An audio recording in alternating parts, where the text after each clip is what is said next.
l'émission des supporters des Verts en partenariat avec Active. Présenté par Kevin.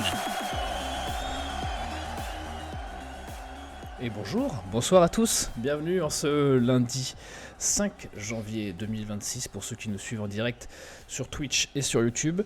Déjà, on va commencer par, au nom de l'équipe du SNC, vous souhaiter une bonne année, meilleurs vœux, beaucoup de santé et surtout une montée en Ligue 1, on l'espère, des résultats et des réussites sportives qui sont plus en adéquation avec notre standing. Car oui, Saint-Étienne n'a pas vraiment pris de bonnes résolutions. Enfin si, un peu comme cette bonne résolution de prendre enfin un abonnement à la salle de sport. Supporter Saint-Étienne, c'est beaucoup d'investissement pour beaucoup de regrets et très peu de retours sur cet investissement. Beaucoup de déceptions dans le regard de tous vos proches. Et oui, c'est ça, être supporter de Saint-Étienne, c'est avant tout un engagement à sens unique, du moins pour le moment, car nos Verts n'ont pas encore un peu de marge pour se rattraper. Il leur reste à peu près quelques 5-6 mois pour rêver un retour en Ligue 1. Et moi, au moins, pour cette année, j'ai la chance. J'ai demandé, voilà, c'est vrai, pour ce SNC, voilà, moi ça fait très longtemps que je suis là, je fais partie des meubles, j'avais besoin de 109. J'avais besoin de repartir sur des bases solides, un peu comme Saint-Étienne lors de ce mercato, et j'ai été exaucé. J'ai avec moi des gens que j'ai au mieux côtoyés une fois dans le SNC, donc ça me fait plaisir. J'ai la chance, c'est la première fois qu'il est avec nous, il nous fait l'honneur d'être là. C'est Anthony Perel de chez Active, vous l'avez peut-être déjà entendu chez Active, j'ai pas le jingle, mais normalement sa voix devrait vous suffire. Ça va Anthony ? Bonsoir Kevin, bonsoir à tous. Ouais, le jingle, on l'entend toute la journée, on va s'en passer. C'est vrai qu'il est entêtant ce jingle. Ouais, et j'utilise c'est le but, hein. Voilà, il reste bien en tête. Alors lui, moi j'ai pas l'habitude d'être avec lui parce que c'est ma première. Mais c'est vrai que vous, si vous êtes assidu du SNC avant la pause des fêtes, vous l'avez beaucoup entendu. Et vous l'avez beaucoup apprécié. C'est Béranger, comment ça va Béranger ? Salut à tous, ça va très bien, bonne année à tous. Béranger, cette coupure pendant les fêtes t'as fait du bien, t'es prêt à enchaîner 4 émissions de suite ? Oui, bah écoute, j'ai bien terminé l'année 2025 à vos côtés, donc écoute, prêt à démarrer 2026 avec beaucoup de choses à dire, je crois, en plus. C'est clair, on s'attendait peut-être à débriefer une victoire, à repartir sur des bases saines et optimistes, mais ce n'est pas le cas. Et pour le chat, on a fait le point, on s'est pas croisé depuis longtemps. Dernière émission, on était très optimiste, hein, c'était à la fin de l'été. Il sera avec vous au chat et il se chargera de remonter toutes vos revendications et autres analyses footballistiques. C'est Colin, comment ça va Colin ? Salut à tous, bonsoir à toutes, très, très content d'être là, évidemment début d'année manqué, mais hâte de vous lire dans le chat. Ouais, on a hâte, ça nous fait du bien, moi ça fait longtemps que je n'ai pas été avec vous, chers auditeurs, et ça va nous faire du bien de partager un petit peu cette inquiétude, cette peine, cet énervement selon dans l'état où on se trouve, ou du moins à quel moment on se trouve dans la semaine par rapport au match de Saint-Étienne. Mais voilà, on va faire ça tous ensemble, on va débriefer cette déconvenue, encore une fois, au Mans, et on aura un grand point mercato, puisque qui dit 1er janvier dit ouverture du mercato, et vous le savez, au Saint-Étienne Club, le mercato, c'est le retour de Clem, et Clem va nous régaler, on va décortiquer un petit peu ce que Eric Orneland a pu dire sur ce mercato, et les premiers mouvements qui se sont faits, ou qui se dessinent. Et ça, je sais que vous adorez ça. Donc restez bien, ça sera dans la deuxième demi-heure de l'émission. En attendant, on va débriefer le match de ce week-end. Active Saint-Étienne Night Club, le débrief.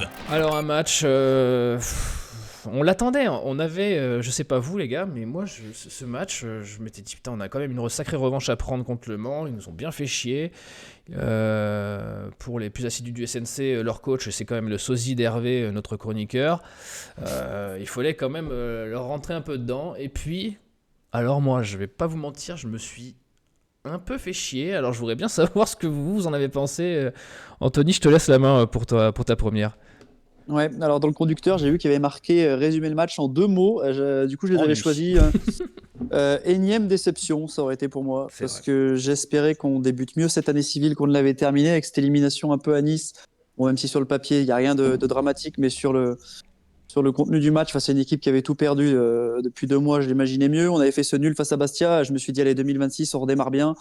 Bon, Le Mans, ça reste un promu, mais qui était quand même dans une super dynamique, mais il y avait quand même l'occasion de repartir de l'avant face à un promu, puis marquer le coup, le fait de battre cette équipe qui ne perdait plus et prenait pas beaucoup de buts à la maison. Il y avait tous les ingrédients pour se relancer, notamment après le 3-2 à la maison, cette défaite au match aller. Et finalement, je suis resté sur ma faim, une nouvelle fois déçu, et j'ai l'impression qu'un week-end sur deux, c'est le sentiment que j'ai après un match des Verts, et c'est un peu difficile de se faire à cette idée-là. En Ligue 1, on pouvait le comprendre parce qu'on n'avait pas l'effectif pour. En Ligue 2, on a l'impression qu'on n'est pas dedans, et on aura l'occasion d'y revenir au cours de l'émission.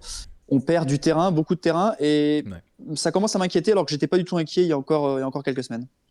C'est vrai, ça. Béranger, toi, j'ai entendu certains joueurs dire que c'était quand même un bon nul. Il a quand même un sacré goût de défaite, ce match nul, non? Ouais, je suis d'accord avec toi. Alors après, bon, Le Mans, ça reste quand même, je pense, même si ça reste un promu, comme disait Anthony, ça reste quand même, je pense, une bonne petite équipe de Ligue 2 qui risque de prendre des points quand même contre pas mal d'équipes. Sinon, bah oui, on reste sur la lignée des dernières sorties, quoi. T'as l'impression que tu restes, enfin, dans la lignée des dernières sorties, non, de toutes les sorties, j'ai envie de dire, depuis le début de saison, dans le sens où t'as la possession, tu as la maîtrise le contrôle du jeu, la maîtrise, on va dire, enfin une certaine maîtrise en tout cas. Et puis comme d'habitude, t'as cette inefficacité offensive qui était vraiment, là, qui a été peut-être même encore plus flagrante que lors des dernières semaines, parce que des occasions franches, on en a quoi. Si ce match tu le gagnes 2-0 avec un petit peu plus de réalisme, c'est pas non plus, y a aucun scandale, mais t'as l'impression aussi dans les discours des joueurs que c'est un bon point, voilà, c'est un bon point au Mans, on continue d'avancer, etc. Et je me retrouve de moins en moins dans cette équipe, dans le sens où je sais pas si elle, je sais pas où est-ce qu'elle veut aller, je sais pas où est-ce qu'elle pense être, à quel niveau elle pense être, si c'est du manque d'humilité ou si au contraire, enfin je sais pas. J'ai de plus en plus de mal à suivre cette équipe, de plus en plus de mal à être confiant. Je suis comme Anthony, je m'inquiète de plus en plus pour la suite. Et voilà, là je suis un petit peu désabusé. Autant ces dernières semaines, j'étais un petit peu, on va dire, surtout de la colère, mais là c'est surtout après ce match. J'ai l'impression qu'on n'y arrivera jamais, quoi. Voilà. Donc, quand même assez désabusé après ce match, même s'il n'y a pas tout acheté. Mais il fallait le gagner, on avait la possibilité de le gagner, et on l'a pas gagné, et ça commence à devenir bien, bien dommageable, tous ces points perdus. C'est clair. Avant de continuer un peu sur ce match, on va aussi parler aussi bien sûr des individualités, hein, qui n'ont pas toutes brillé. Il y en a même très peu qui ont brillé, pour être tout à fait honnête. En tout cas, pas devant, c'est certain. Je voudrais quand même qu'on fasse un petit point sur le chat. Je vous vois déjà très actif. Je vous encourage à l'être tout autant. Par la suite, et Colin, toi, tu vas nous remonter ce qui commence à se dire. Ça va peut-être alimenter nos débats. Évidemment, il y a beaucoup de négatifs, mais aussi un petit peu de positif, hein. Un seul petit message, Gaël, qui a trouvé intéressant la rencontre, avec notamment un clean sheet très important pour jouer la montée. Et puis, du point de vue du négatif, Wolf qui qualifie le match d'une purge, une déception, nous confie Céline, avec un match sans âme, un banc invisible, des changements timides. Franz nous partage sa crise de nerfs. Et puis, du point de vue de l'effectif, El Cato qui juge qu'il nous manque un cador pour la montée, un type au-dessus des autres. Franz qui rappelle aussi que l'équipe est globalement faible. C'est quand même beaucoup de vérité. Des fois, on s'applique à nuancer les propos du chat, mais là, il y a quand même beaucoup de choses qui sont partagées par beaucoup de monde. Moi, je rebondirais sur le Vas-y. clean sheet. Juste, je rebondis sur le clean sheet. C'est vrai qu'on n'était pas habitué. J'ai même plus en mémoire la dernière fois qu'on n'a pas pris de but. C'est vrai, Et ça. là, on prend pas de but, qui plus est avec une défense New Look. Il y avait aucun de nos. Alors, bien malin est celui qui peut dire quel est le 4 titulaire dans l'esprit d'Orneland. J'imagine que c'est quand même Annan, Lamba, Bernauer et Joao Ferreira. Et on n'en avait aucun des 4 avant-hier. Et ne pas prendre de but avec cette défense un peu expérimentale. Si on veut vraiment voir le verre à moitié plein, ça reste un bon point. C'est peut-être le seul bon point que je donnerais de la soirée, donc je voulais quand même le souligner. C'est bien de ne pas avoir pris de but, qui plus est avec cette défense un peu spéciale et finalement avec beaucoup de titulaires absents. C'est tout à fait vrai. On aura un petit point sur une des satisfactions aussi de ce match, une des rares sur le match de Kevin Pedro, qui fait encore un match catégorisé de haut niveau de cette Ligue 2, en tout cas par rapport à ses compères, ce qu'ils ont pu démontrer sur les derniers matchs. En tout cas, lui, il était à peu près au rendez-vous. Selon vous, cette inefficacité, parce que c'est quand même ça qui a été le plus criant dans ce match, je pense notamment à Stassin qui en rate 2-3 belles qui l'an dernier, il en aurait peut-être fallu que la moitié pour en mettre le double. Enfin, le double de 0, c'est toujours 0, mais vous m'avez compris.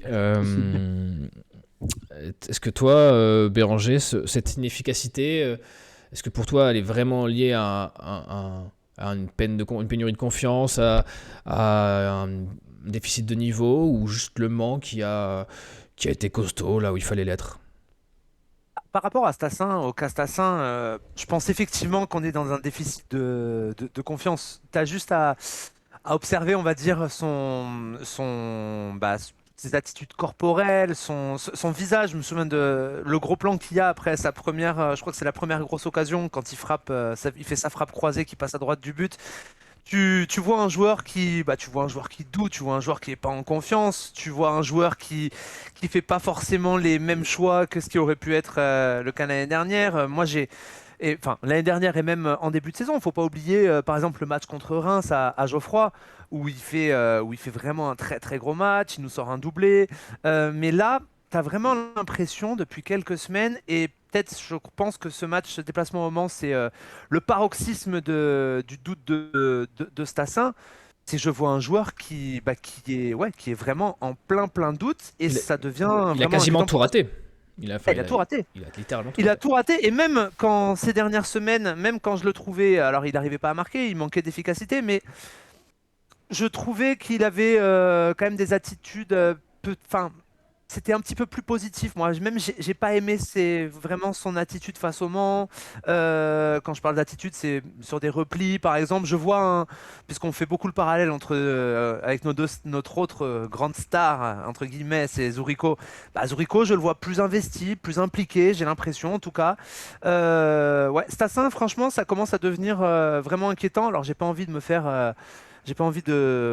forcément lui tomber dessus parce qu'en ce moment c'est beaucoup de monde lui tombe dessus, mais c'est vrai que ça commence à devenir très embêtant. Et pour au-delà du Castassin, je sais pas trop quoi penser de notre animation offensive, parce que oui, on a des occasions, mais encore une fois on manque d'efficacité. Et ce qui est terrible, j'ai envie de dire, dans cette situation, c'est que si tu m'avais dit en début de saison que le 4 janvier, on allait faire un débrief, ou le 5 janvier pour faire un débrief pour parler de notre manque d'efficacité avec le potentiel offensif qu'on a, eh ben, je t'aurais pas forcément cru. Eh bien, force est de constater qu'avec notre S Saint-Etienne, on peut avoir la meilleure attaque de Ligue 2 et continuer à enchaîner les déceptions à ce niveau-là. Donc ouais, c'est inquiétant, et il y a manque de confiance, mais on peut aussi se poser des questions sur le manque d'automatisme, peut-être même de qualité, voilà, parce qu'au bout d'un moment, ça commence à devenir compliqué cette histoire. Ouais, Juste pour rebondir Vas-y. par rapport à Stassin, pardon, j'aurais bien aimé qu'il enchaîne, parce que c'est vrai que à Nice, c'est quand même lui qui obtient le péno. Ouais. Alors, il fait pas non plus le match de sa vie, mais voilà, il y avait le petit déclic d'obtenir un péno, et j'aurais aimé qu'il enchaîne. Après, j'ai l'impression qu'en plus, ses coéquipiers essayent vraiment de le trouver, et peut-être même trop. Je pense à cette action. Voilà, je pense exactement à cette action de Miladinovic où le jeu, je pense qu'absolument 99 personnes sur 100 ont vu qu'il était à gauche sur Zurico. Et je pense que là, pour le coup, ça aurait été vraiment une énorme situation. Et en fait, on va chercher Stassin. Je sais pas si Miladinovic a été interrogé en zone mixte sur ça, mais en fait, il choisit la solution la plus difficile avec Stassin. Est-ce que c'est parce que il en a déjà raté 2 et qu'il faut essayer de le remettre en confiance? Est-ce que voilà, je sais pas trop, mais c'est insister sur Stassin, c'était compliqué, et à mon sens, je pense à cette action-là, hein, peut-être que le jeu, c'était pas forcément de trouver Stassin, mais trouver le joueur le mieux démarqué, en l'occurrence Zurico, qui là avait vraiment un boulevard en plus dans une zone de la surface de réparation qu'il affectionne tout particulièrement. Donc ouais, voilà, cette animation offensive, ça me laisse des regrets, notamment sur les choix offensifs. Et j'aimerais pas que, généralement, quand un joueur doute, souvent on le voit ça. Je me souviens, alors ça remonte à vieux, mais une fois Charbonnier était en énorme doute, on lui avait donné un péno, il l'avait raté. Voilà, c'est pas, je pense pas que c'est faire du bien à Stassin de le chercher dans des positions assez délicates et essayer de jouer le plus simplement possible, même si évidemment les 2 premiers ballons qu'il rate, c'était lui qui devait être servi, il n'y a pas de souci. Mais je repense à cette action de Miladinovic qui pour moi est un vrai tournant du match. Parce que je pense que s'il sert à gauche Jurico, c'est peut-être pas la même suite dans cette partie. Non, mais je suis d'accord, je l'ai vu passer dans le chat tout à l'heure, je sais plus qui, Colin va sûrement le retrouver, mais il y a quelqu'un qui disait au moins il était bien placé et il se créait des occasions. Si on peut aller dans la continuité du match de Nice, contrairement à ses dernières sorties, au moins, j'ai envie de dire qu'en tant qu'attaquant, il était au bon endroit et ses frappes, on va dire que c'était les bonnes frappes, ça manquait juste de justesse et de technique. Mais c'était là qu'il devait les frapper. Il n'a pas tenté de choses improbables ou complètement qui me démontraient un gros manque de confiance, où là, ça aurait été plus inquiétant. Pour moi, déjà, il y a déjà ça qui est un côté positif. Tu parlais tout à l'heure d'ailleurs de Béranger de grosses prestations offensives. On a l'info, Colin qui m'a donné l'info, qui me dit que la dernière fois qu'on a fait un clean sheet, c'était le 6-0 contre Pau au mois d'octobre. Donc c'est vrai que ça commence un peu à dater. Toi, Anthony, je t'ai pas entendu trop sur l'inefficacité globale. Du coup, tu as un peu répondu via le prisme Stassin, mais Ouais, il y a quand même non, mais moi, la défense du Mans, même le gardien qui a fait une prestation plutôt solide. Ah, mais ça aussi, c'est assez pénible. Alors, je regarde pas tous les matchs des équipes qui jouent contre la SS, mais à chaque fois qu'on joue contre une équipe, j'ai l'impression que le gardien, il est vraiment dans la forme de sa vie, parce que Kosic, il fait vraiment un match. Franchement, il fait vraiment un très, très, très gros match. Je repense aussi notamment à ce petit ballon piqué de Stassin où il a la main ferme, il a sorti les arrêts qu'il fallait, et la seule, à mon avis, frappe sur laquelle il est battu. On a aussi joué un petit peu de malchance sur cette action en deuxième. Je sais pas si vous voyez, je sais plus si c'est Tardieu ou pas qui tire. La frappe est déviée, ça vient mourir. Ouais, ça va mourir au ras du poteau. Voilà. Donc même quand il était peut-être battu, on a eu un petit peu de malchance. Moi, ce que j'aimerais, c'est voir une équipe qui enchaîne offensivement. Là, on démarre. À mon sens, El Jamali, j'ai préféré sa deuxième C'était période mieux quand il a été reculé, plutôt que sur le côté droit. On jouait aussi sans Boaquier, mais bon, voilà, on n'arrive pas. Là, on doit encore composer sans Boaquier et sans Dufus. Donc, du coup, on remet Stassin qui revenait de blessure. En fait, la question des automatismes aussi, elle va être importante. Il faudrait, et ça, je pense qu'Orneland aimerait aussi le faire plus souvent. Il faut vraiment qu'on arrive à se débarrasser de toutes ces blessures pour pouvoir essayer d'aligner un 11 type ou au moins un 4 type devant, avoir notre triangle offensif qui soit moins changé en fonction des différentes rencontres. Là, on devait faire sans Boaquier. Voilà, on a essayé El Jamali. Là, moi, j'aime beaucoup Irving Cardona, mais j'ai trouvé que son entrée avait été vraiment, vraiment trop moyenne. Mais voilà, en fait, aujourd'hui, quel est le triangle offensif devant type? Eh ben, bien malin et celui qui peut le dire, quoi. Et c'est vraiment problématique quand on est le 5 janvier. Ouais, au final, quand on résume nos déjà gros quart d'heure d'échange, c'est difficile de dire quel est le 4 titulaire derrière, c'est difficile de dire qui sont les 3 titulaires devant. Mais c'est un vrai problème. C'est peut-être là le cœur du problème, oui, en effet. J'aimerais bien qu'on fasse un petit tour du côté du chat. Ça fait déjà presque 10 minutes qu'on n'est pas allé les voir et je vois des messages passer dans tous les sens. Beaucoup de messages évidemment autour des manquements dans l'effectif. GeoTV qui souligne qu'il n'y a pas Corneland comme seul fautif. Je cite, c'est normal avec des joueurs aussi faibles, une équipe qui manque d'intensité, analyse Céline, de révolte et surtout d'âme, puisque surtout c'est du côté du collectif que ça prêche, hein, analyse le chat, une équipe qui ne ressemble à rien, sans patron, sans âme. On a l'impression que devant, chacun joue sa partition individuelle, observe El Cato sur Twitch, qu'il y a peu de relations entre les différents attaquants. Et puis on observe aussi peut-être que la solution pourrait venir de Lucas Stassin, puisqu'ils sont nombreux à réclamer de la patience avec l'attaquant belge. Céline qui constate que le potentiel est là, mais il lui manque encore ce petit plus. Gaël qui n'est pas inquiet pour Stassin par rapport au match précédent. Je cite, il s'est créé des situations, ça va venir. Et puis, qui rajoute aussi que les autres joueurs ont le droit de marquer. Le sujet Cardona, notamment, qui revient avec un attaquant jugé hors de forme par Gaël. Ouais, ça, c'est les joies de la parentalité nouvelle. on n'est peut-être pas au top de notre physique après. Il n'a pas fait de couvade au moins. On peut déjà lui protéger de ça. On n'a pas trop parlé du Mans. J'aimerais quand même qu'on en touche un ou deux mots, messieurs, parce qu'il y a certes de l'inefficacité, tu l'as dit Anthony, un peu une sorte de baraka quand même de la part du gardien, mais tactiquement, j'affiche les stats à l'écran, c'est peut-être une des équipes qui nous a à peu près le plus tenu, on va dire, dans le jeu. Souvent ça se jouait à pas grand chose, à des détails, de la malchance et surtout à une défense capricieuse du côté de Saint-Étienne. Là c'était un bloc solide, comme on en avait pas vu depuis un petit moment quand même contre Saint-Étienne. C'est rare de pas prendre de but contre Saint-Étienne quand même, Anthony. Ouais, non, c'est très rare, je les ai trouvés bons. Surtout pour un promu. Que dire de plus? Je pense qu'ils seront. Moi, je les vois. Enfin, après, c'est un avis purement perso. Je les vois pas forcément tenir sur la durée. Même si effectivement, ce match, ils avaient un absent, notamment celui qui nous. J'ai mangé son nom, mais qui nous avait mis le 3e but à Geoffroy. Je sais pas si vous vous souvenez. Ah, tu m'en demandes beaucoup. Et bon, Rabillard était présent, mais moi, ce qui me fait le. Je les ai trouvés costauds. Et le pire, c'est qu'à mon sens, s'ils avaient gagné, ça aurait été un hold-up. Mais ça, c'est un avis aussi purement personnel. Mais sur 2-3 occasions, notamment de la tête de Rabillard, j'ai eu l'impression de revoir le premier but du Mans sur quelques situations, avec Rabillard qui prenait le dessus systématiquement, ou quasi systématiquement, sur notre charnière centrale. À un moment donné, j'ai eu peur. Je me suis dit, il va nous faire le même coup, quoi. Il va mettre un but de la tête. Bon, généralement, c'était un peu. Et après, il verrouille. Voilà, et ça aurait été, et c'est le piège sur lequel il faut pas tomber. Mais j'ai trouvé que c'était costaud. Après, ils ont été aussi, c'est aussi quand on reçoit Saint-Étienne, c'est une donne à prendre en compte. Ils ont été poussés par, il y avait quand même 20 000 personnes au stade, je crois. Il y a toujours, et pour avoir suivi le match sur Bein, c'est vrai que contrairement aux autres matchs à l'extérieur, le stade était quand même plutôt pour le Mans. Souvent, il y a des supporters de Saint-Étienne, évidemment, de partout. Mais là, il y avait quand même, je sais pas, sur certaines décisions, je sais pas si vous vous souvenez, on entendait le public pester, etc. Ils ont fait le match qu'il fallait pour obtenir un nul, et à mon avis, ils étaient très satisfaits de prendre un nul contre Saint-Étienne. Ils auront pris 4 points sur 6 face à une équipe qui descend de Ligue 1 alors que monte de National. Je pense que si on leur avait dit ça au début de saison, ils auraient signé des 2 mains. C'est clair, ça c'est clair. Et puis en plus, Saint-Étienne n'aide pas, puisque Saint-Étienne, depuis de nombreux matchs, montre à toutes les équipes de Ligue 2 qu'ils ne sont pas l'ogre attendu, et que n'importe qui peut prendre des points contre nous. Donc c'est vrai que ça doit donner des ailes aux équipes, mais aussi aux tribunes.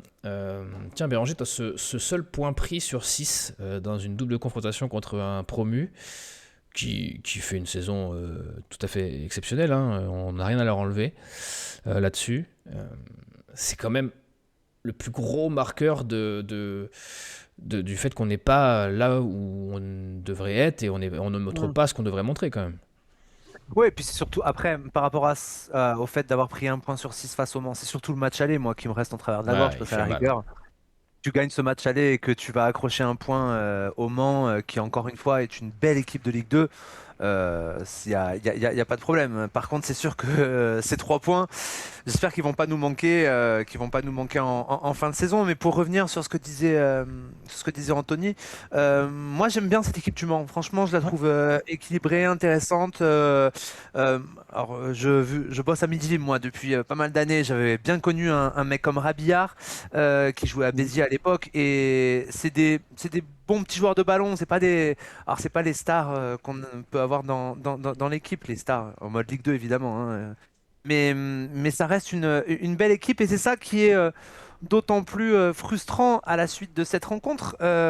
C'est que il n'y a pas tout à jeter. On a fait des bonnes choses quand même, parce que face à cette équipe du Mans, encore une fois, tu as le contrôle, tu as la maîtrise, tu as des occasions. Et voilà, et encore une fois, tu repars avec des regrets parce que tu n'as pas réussi à mettre les buts qu'il fallait. Alors cette fois, tu as été solide défensivement. C'est le bon point à retenir de cette soirée.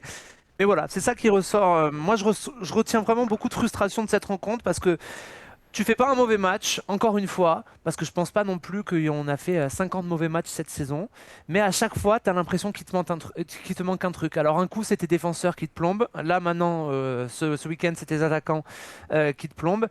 Et voilà, c'est frustrant, parce qu'encore une fois, Le Mans, ouais, c'est une belle petite équipe. Moi, franchement, j'ai bien aimé ce qu'ont proposé les Manceaux sur cette rencontre. Et je peux même te laisser continuer sur le fait que moi j'ai cette impression, et je l'ai vu passer dans le chat aussi. En fait, au début, ça marchait bien parce qu'on avait un plan de jeu que personne ne connaissait, hein, c'est le Horneland Ball. Et petit à petit, les failles ont été trouvées. Maintenant, vu que j'imputerais beaucoup moi sur le manque de flexibilité du coach là-dessus, qui du coup, les équipes ont juste à calquer un plan de jeu parce qu'eux, ils savent très bien comment nous on va jouer. Qu'est-ce que t'en penses, toi, Béranger? Ouais, puis alors je suis complètement d'accord avec toi. Je pense qu'au fil des matchs, évidemment, les coachs adverses sont pas plus bêtes que notre Norvégien, et ils se sont aperçus, des failles qu'on pourrait avoir, du système qu'on a, etc. Après, quand je compare aussi au premier match de la saison, j'ai quand même l'impression, alors est-ce que c'est encore une fois, c'est le dispositif adverse, le système adverse qui change, qui nous rend la tâche plus compliquée, mais j'avais la sensation qu'on mettait quand même beaucoup plus d'intensité dans nos matchs. Ouais. Il y avait beaucoup plus de vitesse dans les transmissions, il y avait davantage les joueurs, j'ai l'impression qu'ils se déplaçaient plus, parce que je voyais des joueurs qui étaient beaucoup plus libres. Aujourd'hui, franchement, ça fait plusieurs semaines qu'on a une équipe qui ronronne, voilà, qui ronronne, alors qu'il y a le ballon, mais qui fait toujours ses séquences de passes très très longues, etc. Mais sans intensité, face à un bloc regroupé, bah, t'as du mal à trouver les décalages, et on se retrouve en difficulté pour se créer des situations, alors qu'en début de saison, j'avais vraiment l'impression qu'il y avait beaucoup plus de vitesse, d'intensité. Et ça, j'aimerais qu'on le retrouve. Ça fait depuis des semaines que les joueurs et le staff nous parlent d'intensité, d'intensité, d'intensité. Moi, je la vois pas. Franchement, je la vois pas. Ça fait vraiment plusieurs matchs que je vois pas une équipe comment dire, qui se donne les moyens de mettre vraiment l'adversaire en difficulté. Et ça, je trouve, c'est vraiment dommage parce que quand on regarde l'effectif qu'on a, normalement, tu as les moyens de les gagner, ces matchs. Si tu fais ce qu'il faut, je pense, au niveau de l'intensité, tu es meilleur qu'eux techniquement, donc tu devrais faire la différence. Mais là, on n'y arrive pas. Qu'est-ce que tu en Moi, pour penses? rebondir, Vas-y. ouais, moi, pour rebondir là-dessus, alors je vais être un peu cru, mais moi, avoir 65% de possession de balle tous les matchs, ça commence à me saouler. C'est clair. Non, mais j'en ai marre, j'en ai marre. On regarde le tableau final, mais c'était même le cas quand on a joué contre Nice, hein, qui était quand même un club de Liga. Bon, certes à part, parce qu'il mettait pas un pied devant l'autre à ce moment-là, mais avoir 65% de possession, et ça rejoint un peu ce que disait Béranger. Le problème, c'est qu'on a la possession, donc on est face à un bloc qui est bien en place. Et si on ne peut pas se servir des transitions quand Dufus se joue, c'est-à-dire de le jouer en profondeur, quand Zurico a pas un peu d'espace devant lui pour aller provoquer et pourquoi pas avec un crochet extérieur se mettre en position de frappe, et ben on n'est pas dangereux. Et dans les 30 derniers mètres, si vous avez une équipe en face qui est bien en place, on est inoffensif. Ce match, si la façon dont a défendu Le Mans, si on les prenait pas en transition, j'ai l'impression qu'on aurait pu jouer, on n'aurait pas marqué. Et j'ai l'impression aussi, contrairement à d'autres équipes, que dès que la 80e arrive, ça y est, on est résigné. Enfin, les dernières minutes, il y a même pas. Alors, il y a peut-être cette peur de perdre ce point. Donc, on se dit bon, on va peut-être pas tout perdre, mais il y a pas eu, on va pas jusqu'au bout des choses. Contrairement à certaines équipes, par exemple, je vais prendre l'exemple de Troyes, qui, à mon sens, fait la saison que Saint-Étienne devrait faire, puisqu'ils ont quand même 7 points d'avance sur nous.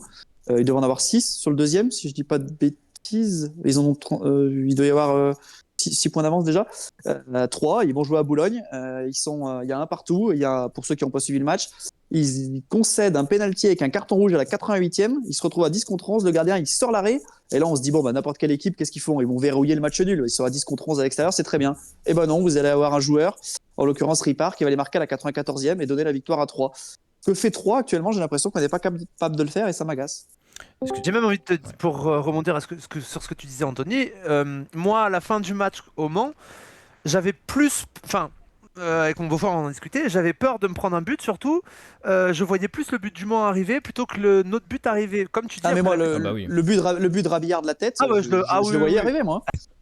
C'est clair, et c'est vrai que mon beauf il me disait mais si ça va aller dans les dernières minutes, vous allez mettre la pression, ça va passer, et moi je dis non, j'ai surtout peur qu'on s'en prenne un. Et d'ailleurs dans les dernières minutes t'as surtout la sensation que c'est Le Mans qui se dit oh putain il y a peut-être un truc à faire là, parce que ils se sont créés 2-3 situations alors que nous on a eu toutes les peines du monde à franchir la moitié de terrain dans les dernières minutes, et ça effectivement on a beaucoup de mal dans les fins de match. On a été négatif. Aussi, avant qu'on revienne, parce que je vois Clem qui arrive pour le point mercato.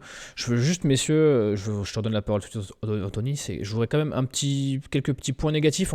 J'ai parlé de Kevin Pedro par exemple. Est-ce que vous pouvez m'en toucher 2 mots avant qu'on change positif, donc, du coup. Positif, tu veux dire du coup? Ouais, positif, j'ai dit Positif. négatif, pardon, excusez-moi, je divague.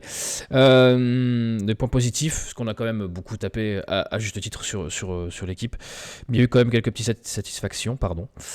Kevin Pedro en fait partie selon moi. Est-ce que je te laisse finir ton propos, Anthony, si tu veux revenir dessus, Oui. On va développer. Non, mais du coup, je vais enchaîner là-bas parce on peut débattre encore longtemps. Mais sur les points positifs, autant j'ai pas trop aimé la première mi-temps d'El Jamali, autant la deuxième, je l'ai trouvé bien mieux quand il a reculé d'un cran et qu'il s'est réaxé. Et puis, je suis assez sévère souvent avec lui, donc je vais retenir quand même. Il nous en fait souvent en plus une par match, même si bon, on en parle moins quand il en prend 3, mais l'arrêt de l'Arseneur en première, important parce que je pense que si Le Mans marque. Ouais. Sur cette frappe dans la surface, je sais pas si vous voyez celle dont il est propre son arrêt, oui. Ouais, c'est un vrai bel arrêt. Alors là, si on se retrouve mené 1-0, je pense que Le Mans verrouille et que bon, après il reste du temps, vous allez me dire, mais donc ouais, si je devais sortir, j'aurais sorti Pedro, j'aurais sorti l'Arseneur pour cet arrêt. Il a fait l'arrêt qu'il fallait dans un match où fallait le faire. Et en troisième, si je devais en sortir un, je sais même pas qui je vous dirais.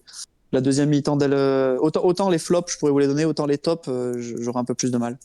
Tu le vois, est-ce que tu vois les petits... Enfin, il y a Pedro, parce que c'est celui-là dont on parlait, mais même les petits jeunes, El Jamali, Ben, Jamali, sa deuxième, oui, et- Emar, j'ai trouvé Emar, ça un peu sévère. tu les vois un peu peut-être gratter, bousculer des hiérarchies. Je pense surtout à Pedro, parce que derrière, la hiérarchie n'est clairement pas établie pour El Jamali et Emar. C'est plus dur, parce qu'au milieu, c'est peut-être le seul endroit où on a Ouais. des certitudes.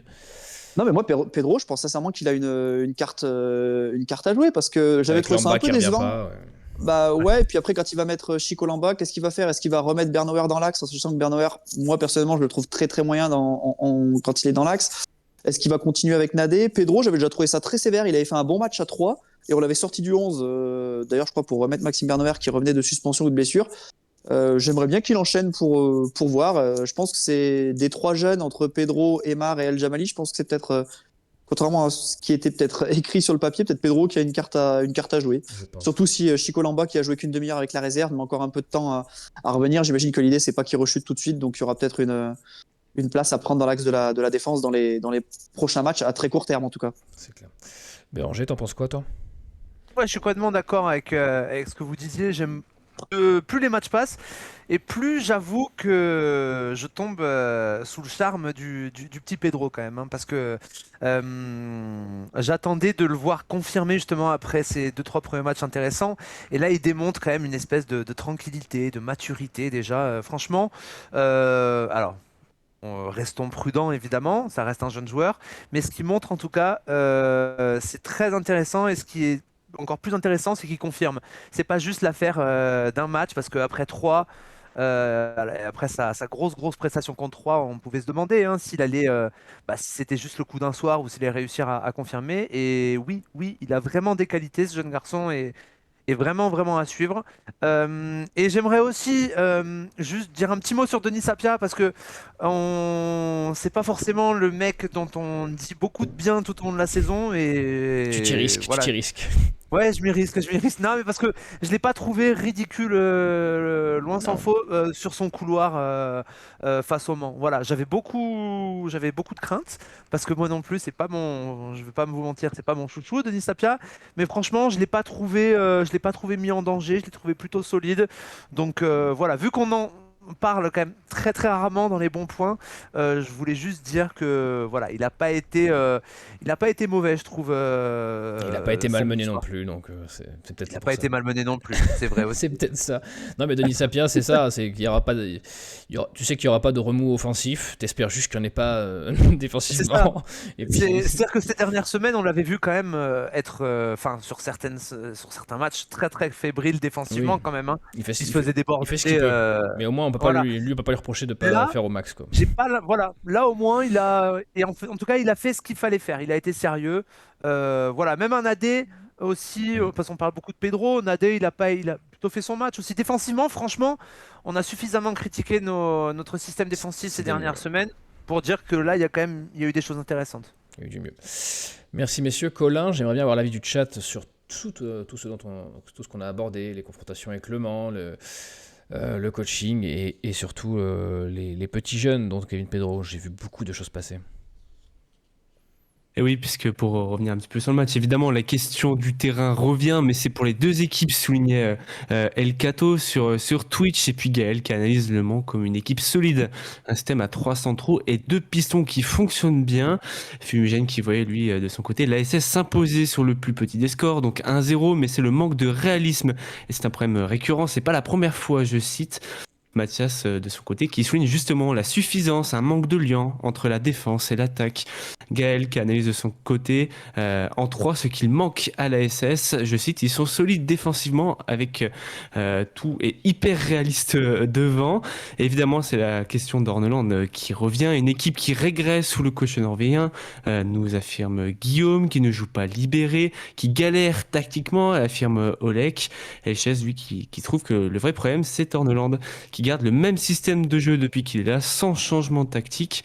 Puis évidemment, pour parler un petit peu de positif, au niveau des tops, c'est le défenseur Pedro, qui revient souvent, qui rassure El Cato, car Nadé est très lent, Olex qui trouve que Pedro est rapide, et puis le nom aussi de Denis Sapia qui revient. Un bon match pour une fois, souligne Wolf sur YouTube. Merci. Juste Colin. pour dire, je ne sais pas s'il est rapide, Pedro, mais par contre, il est assez, en tout cas sur les premiers mètres, il est vif. Et moi, ça me rassure parce que le nombre de fois où on était pris dans notre dos et où les attaquants avaient 2 mètres d'avance après une course sur un côté, j'en pouvais plus. Et j'ai l'impression qu'avec Pedro, on limite un peu la casse de ce point de vue-là. C'est pour ça que j'aimerais le voir enchaîner. Il apporte un petit truc que peut-être les autres ont pas, en tout cas cet atout de vélocité sur les premiers mètres, en tout cas. Exact. Et on peut pas en vouloir à Colin d'avoir confondu Pedro et Petro, puisque je suis forcé de dire que cette année, j'en suis presque à avouer que Léo Petro nous ferait du bien. Et juste un petit mot, messieurs, par Vas-y. rapport à Flo Tardieu, que je trouve vraiment en difficulté ces derniers temps. Depuis le Je l'aimais penalty dans le mal. Quoi. Ouais, franchement, là, face au Mans, waouh, transparent, quoi. Franchement, alors qu'en plus, c'est un joueur que j'aime beaucoup, Flo Tardieu, mais alors là, c'est compliqué. Surtout que je pense que c'est un garçon, si demain on a la chance dans quelques mois, on a la chance de monter en Ligue 1, je pense qu'il aura une part vraiment importante dans cette réussite, que ce soit au niveau de ce qui monte sur le terrain, mais surtout de ce qui monte en dehors du terrain, du cadre qu'il est. Et là, je me pose quelques questions sur le niveau de notre ancien Istréen. Ouais, c'est. Déjà, il faisait pas un gros match je sais Non. plus, quand il a raté son penalty, mais ça l'a peut-être pas. Bastia. Bastia, ça l'a peut-être pas aidé. Mais assez parlé de ce triste match. Place à la lumière, place aux étoiles. Et on a la chance, je l'ai dit tout à l'heure, c'est Mercato, donc on a la chance d'avoir Clem qui quitte la table des chroniqueurs pour reprendre sa casquette de chef Mercato. Clem, comment ça va ? Bonjour à tous, bonjour au chat. Bah écoute, ça va très bien. En effet, c'est parti pour un mois de mercato.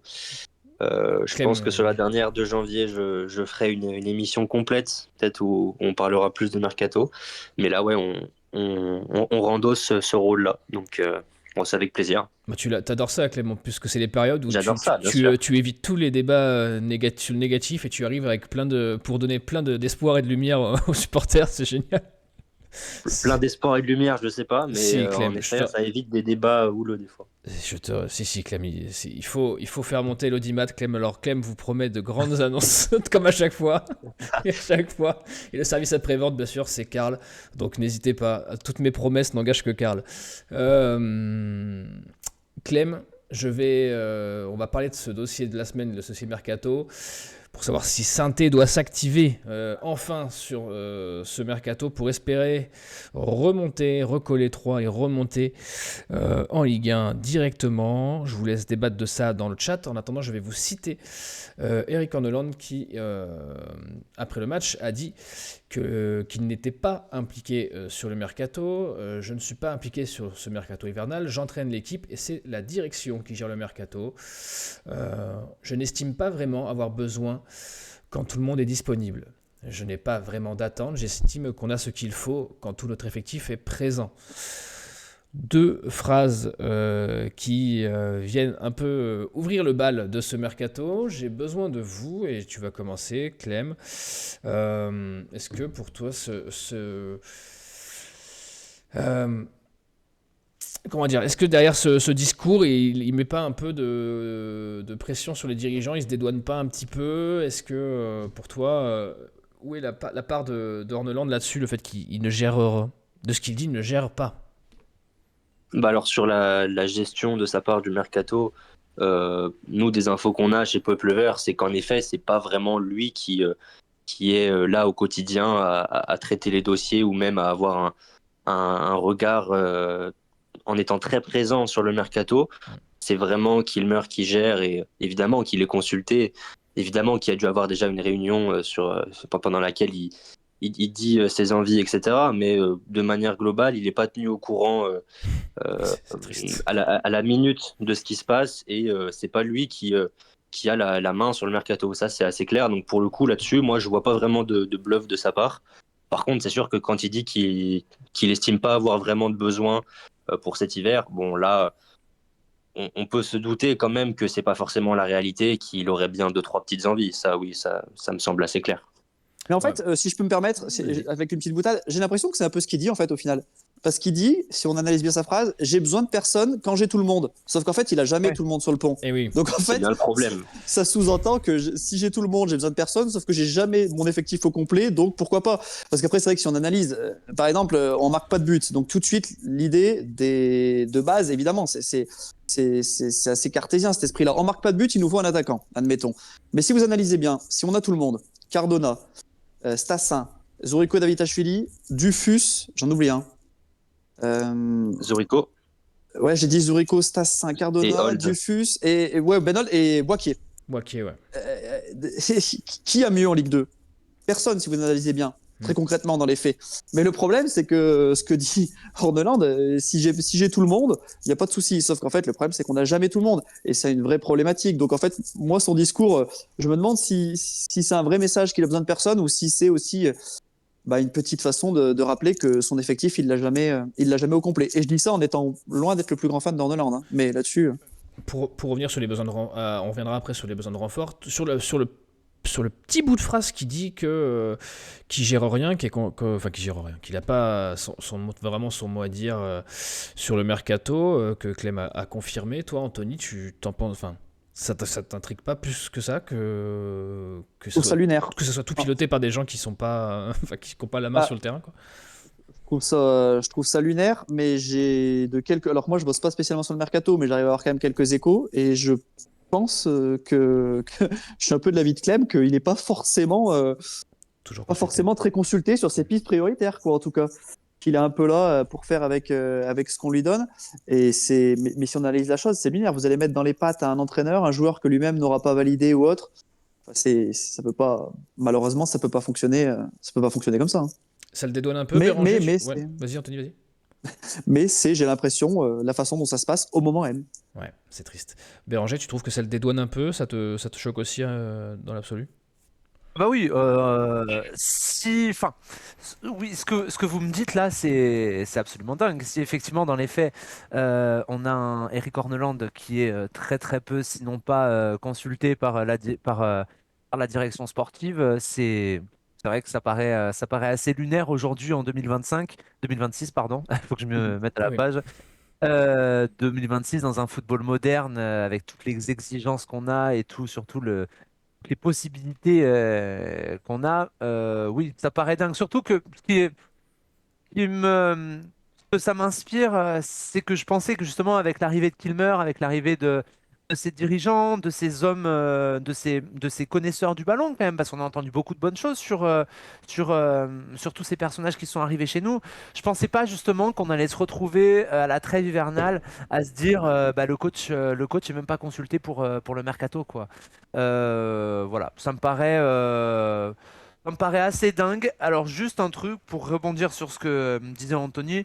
Euh, Ce que raconte Horneland quand même quand il dit qu'il a besoin de personne quand il a tout le monde, là par contre c'est compliqué de lui donner tort parce que quand tu regardes quand même le groupe, tout à l'heure j'ai re-regardé bien l'intégralité du groupe qui est le nôtre et franchement c'est très très complet quand même hein, quand tu regardes. Enfin, en tout cas, je pense que tu as largement moyen de faire de très belles choses en Ligue 2 avec cet effectif. Mais par contre, il nous manque un ou deux postes, je pense, clés. Je pense notamment à un 6. Pour moi, c'est le départ de Pierre Ecois nous fait énormément de mal dans cette saison.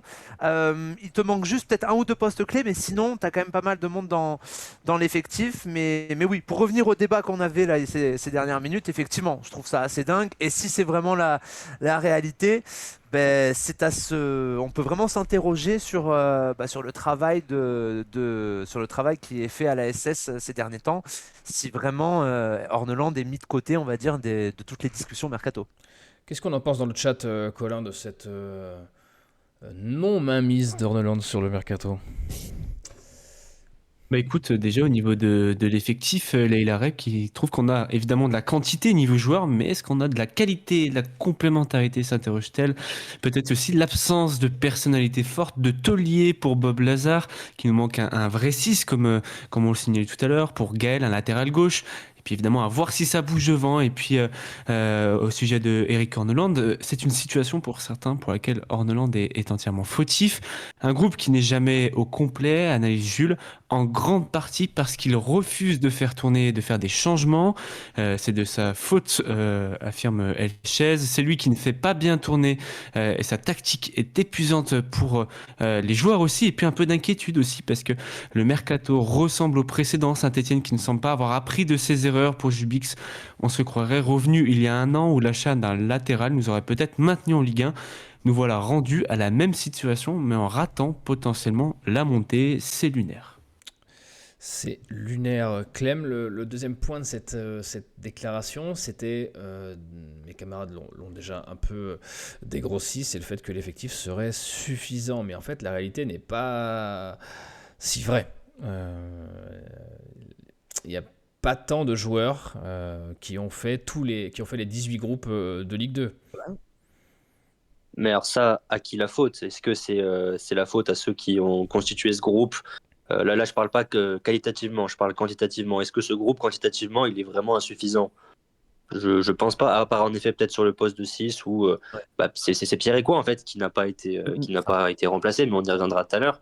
Mais sinon, le problème, en effet, c'est un problème en termes de blessures. Parce que c'est pas normal que Bernauer et Lamba, là je relis le programme, que Bernauer et Lamba n'aient fait partie chacun que 10 fois du groupe cette saison. Ouais. C'est vraiment pas normal. C'est dingue. Il n'y a que 6 joueurs, hein, pour votre info, qui ont fait partie des 18 groupes. Il y a Larsonneur, Maubleu, donc bon voilà, El Jamali, Cardona, Nadé et Tardieu. Et puis offensivement et Jamali, défensivement. d'accord. Ouais, et là où il y a le plus de non-turnover, c'est au milieu, hein, où certes on a une sacrée qualité, mais ça tourne que autour de Jaber, Mouefek et Miladenovic, et tout le reste après c'est les jeunes, c'est Gadek Bécu, c'est Emar, c'est Mouton, c'est El Jamali qui ont fait des piges, mais pour des tauliers, là où normalement c'est là où ils sont les tauliers au milieu, il y en a que 3, et derrière s'il y en a un qui pète, et ben c'est les petits jeunes qui vont au charbon. Cette profondeur d'effectif, messieurs, vous l'avez un peu dégrossi. J'entends souvent tirer sur la cellule médicale ou sur les prépas physiques, etc. Est-ce que ça fait partie de ces facteurs qui peuvent nous coûter une montée, des blessures à répétition, des absences, Béranger? Oui, alors après, je sais pas, j'ai pas d'infos sur tout ce qui est secteur médical, etc. Après, il y a quelque chose qui est certain, c'est quand tu regardes par exemple notre système, notre domaine offensif, ça fait combien de matchs du coup qu'on peut pas aligner un Joshua Dufus du coup? Ça fait combien de matchs qu'on a du coup Boakier là qui était suspendu, me semble-t-il, mais un coup c'est donc Stassin a été touché, il a pas pu jouer. On a eu Boakier, il me semble, qui était blessé à un moment donné aussi. Enfin, au bout d'un moment, enfin, tu peux pas espérer avoir des prétentions dans un championnat comme la Ligue 2 en changeant un tiers de ton équipe type à chaque fois. Et c'est vrai que malheureusement, j'ai quand même l'impression que c'est une histoire qui se répète ces dernières années à la SS. Faut-il y voir une simple coïncidence ou alors vraiment des erreurs qui se répètent au niveau médical, au niveau prépa, etc. Ça, je sais pas, je suis pas dans le au recrutement, je suis pas dans le secret des dieux. Mais c'est vrai que c'est dingue là hein, sur les défenseurs qu'on a recrutés cet été, pardon, l'été dernier. Là en ce moment, t'as Ferreira qui est pas là, t'as Anan qui est pas là, t'as Lamba qui a pas été là la moitié de l'année. Enfin, c'est dingue quand même. Bernauer. T'as Bernauer qui est pas là encore. Ouais. Ça paraît dingue. En Ça plus, paraît dingue. Lamba, si je me souviens bien, a été recruté. Il avait déjà eu un souci de blessure l'année d'avant. Il revenait un peu d'un pet. Anthony, toi, cette profondeur un peu fantasmée. Je sais pas, le volet des blessures, moi ça fait 13 ans que je suis synthé, j'ai l'impression chaque année Tous les ans. qu'on se plaint Voilà. d'être les plus Ça. blessés. Donc, mais c'est vrai que là, ça fait quand même, quand C'est on en parlait impressionnant. en tout début d'émission, les 4 de derrière, finalement, c'est 4 joueurs qui, a priori, dans l'esprit de Kilmer, sont pas dans les 4 titulaires si on part sur la charnière. Lamba, Bernauer et Hanan et Ferreira sur les côtés. Donc, mais par contre, c'est vrai que c'est un vrai problème. Pendant que vous parliez, là, j'étais en train de réfléchir la dernière fois qu'on a fait une grosse saison où on a eu peu de blessés. Je pense que c'est avec Gasset en 2018-2019. Ouais, Et là, ouais. on avait systématiquement le même 11 type. On jouait avec, on peut le citer, hein, c'est simple. Hein, on avait Ruffier dans les buts. Vous aviez, après il y a Saliba qui a percé, mais vous aviez Subotic, Perrin, Kolodzi, Zach, Debuchy, Selnes, Mvila, Cabella, Nordin ou Salibur à la limite. À droite, vous Kazri, pouviez avoir Voilà. Monet Paquet et Kazri en pointe. Ouais, Voilà, c'est vous ça. tournez avec Beric. Et avec cette équipe-là, et cette année-là, vous finissez 4e. Et d'ailleurs, je crois bien que si je dis pas de bêtises, on vend Selnes au mercato d'hiver, ce qui fait que ça nous chamboule un peu tout. Mais on voit bien que, alors certes, c'était des joueurs d'un autre calibre. Enfin, on était aussi en Ligue 1 aussi à l'époque, mais voilà, en fait, il faut vraiment qu'on arrive à avoir ce 11 type et qu'on règle ce problème de blessure qui est récurrent, malheureusement, pour avoir ces automatismes et se créer des. Et moi, je suis persuadé que, alors, pas, on montera pas parce que faut quand même rester. On n'est qu'à un point, hein, de la deuxième place, faut pas non plus tirer sur l'ambulance. Mais je suis persuadé qu'on montera, pas facilement, mais plus aisément en pouvant enchaîner avec un 11 type qui permettra, même si j'ai un petit doute sur ce que je dis, à Orneland de faire du coaching. Parce que là, moi, ce qui m'agace aussi, c'est qu'il y a le non-coaching. Alors là, il se défendra sur le fait qu'il avait un banc assez peu fourni, en tout cas en joueur d'expérience. Mais je veux dire, si demain, vous commencez le match avec Stassin, Davitashvili, Boaké, et que vous faites rentrer Cardona, Dufus, c'est quand même pas la même chose que quand vous démarrez avec un Stassin hors de forme, El Jamali à droite et Davitashvili à gauche. Donc c'est avoir cet effectif, en tout cas un peu plus sur le pont et limiter ses blessures. Enfin, là c'est quand même hallucinant de se dire que nos 4 défenseurs qui doivent être titulaires sont out pour un match. Je sais pas si on se rend compte. Vous pouvez avoir un absent, un suspendu, Oui. et c'est déjà beaucoup. Changer 50% de ligne défense. Là, on a changé 100% de la défense. Cette phrase, en la disant, elle est lunaire en fait. Mais oui, et puis on l'a dit trop Oui, souvent, puis c'est moi, surtout ça le problème. Ouais, très le vite, Georges. jeudi, quand j'allume, juste le jeudi, quand je regarde à chaque fois la conf, tu sais que tu vas avoir. Enfin, maintenant, c'est devenu une tradition. Tu sais que tu vas avoir des absences, quoi. Mais je crois que le premier tweet de la conf à chaque fois, c'est le point c'est ça. blessure. C'est les gars, il n'y a pas de. Mais c'est un truc Et de fou. il est infinissable. Heureusement qu'ils ont la version premium, ils peuvent mettre tous Ah les ouais. absents parce que s'ils avaient les tweets, s'ils avaient laissé les tweets, je sais À plus, c'était 140 120 ou caractères, là, ouais. 100 caractères, c'était 40 ans, cuit. on est mort là. Ah, C'est clair. c'était mort. Putain, ça nous occupe, c'est bien. Avant de continuer sur cette profondeur d'effectif, Clem, toi tu vas quand même nous... Parce qu'il va y avoir probablement des renforts, puisqu'il y a des départs. Il y a déjà eu un renfort aujourd'hui, hein, qui est une signature professionnelle, mais tu vas nous en dire un peu plus, Clem, sur tous ces renforts, sur ces pistes. Ouais, alors sur les pistes pour cet hiver, tout d'abord, ça semble assez clair. On a la recherche active d'un numéro 6, d'une sentinelle. Pas de nom vraiment qui suit pour l'instant. Comme toujours, c'est compliqué d'avoir les infos sous Kilmer, même si à chaque fois on se débrouille pour avoir 2-3 trucs chez Peuple Vert. Mais globalement, voilà, pour l'instant, assez bouché. On n'a pas entendu 15 000 infos. Donc voilà, surtout recherche d'un numéro 6. Après, il y a d'autres dossiers qui sont étudiés. Ça peut être latéral gauche, ça peut être un 9, surtout si départ de N'Guessan, je pense.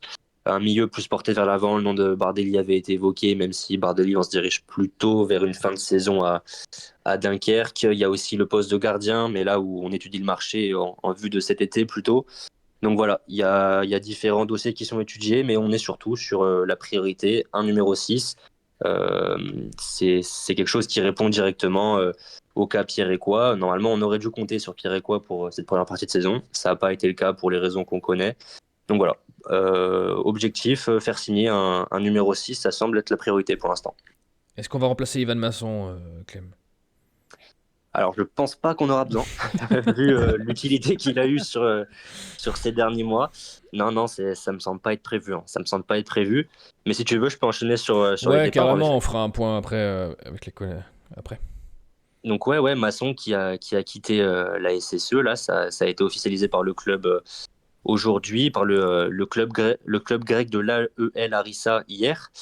Donc voilà, Masson qui rejoint la Grèce. Définitivement. Départ définitif, ouais, c'est important de le préciser. C'est pas un prêt.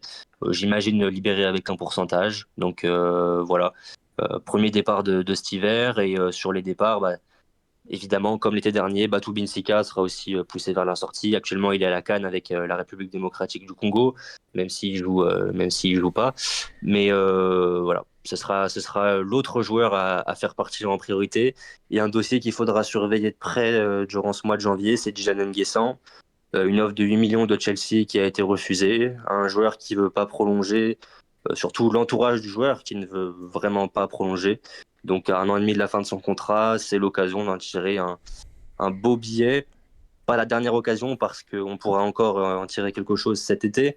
Mais voilà, là, plus les mois avancent, plus sa cote va diminuer. Donc on semble se diriger vers un départ cet hiver pour N'Guessan. Et un cas qui pourrait animer aussi le mois de janvier, c'est David Ashvili. On a vu les Oui. infos aujourd'hui de GeoTeam, média géorgien sur Twitter. Refus d'une offre de 8 millions de Benfica, Everton qui est intéressé, Beşiktaş qui est toujours là et qui était déjà là l'été dernier. Donc voilà, encore beaucoup d'intérêt pour David Ashvili, mais comme l'été dernier, Saint-Etienne n'est pas ouvert à un départ et je pense pas que la porte s'ouvrira cet hiver et idem pour Stassin. Ça n'aurait aucun sens en fait d'avoir bloqué les deux tout l'été dernier pour maintenant ouvrir la porte. Ce serait très incohérent, surtout que les deux ont perdu de la valeur, je pense. Donc voilà, on semble se diriger vers David Ashvili et Stassin en vert pour la deuxième partie de saison. Et Paul Aymar qui a signé son premier contrat pro aujourd'hui, Clem. C'est ça, jusqu'en 2028. Alors la date peut-être étonner, mais quand on signe en cours de saison, on ne peut pas signer pour plus que ça. En fait, quand on signe en cours de saison, on signe forcément pour 2 ans et demi pour un premier contrat professionnel. Le club pourra lui proposer une prolongation et je pense que c'est ce qui va se passer dans 6 mois, donc cet été. Mais pour l'instant, il signe jusqu'en 2028. Très belle nouvelle quand même parce que c'était pas gagné. Ouais. Son entourage ne voulait absolument pas qu'il signe.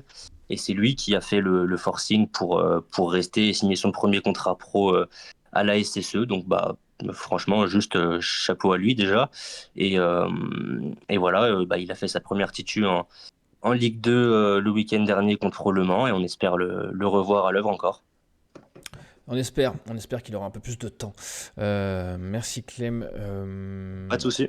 Anthony, sur ces pistes qui ne sont pas vraiment nouvelles, hein, c'est ce que tout le monde voit depuis des mois, et sur ces départs, Ivan Masson officiel et Zurico qui se fait très Dragué.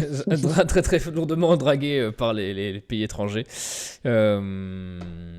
Qu'est-ce que t'en penses, toi? Est-ce que pour toi, sur des pistes, tu vois autre chose, ou est-ce qu'on est dans le vrai? Et Je suis totalement d'accord. Tu es d'accord avec Clem sur le fait que En tout cas, je suis Zurico n'est pas d'accord parti, sur en tout cas.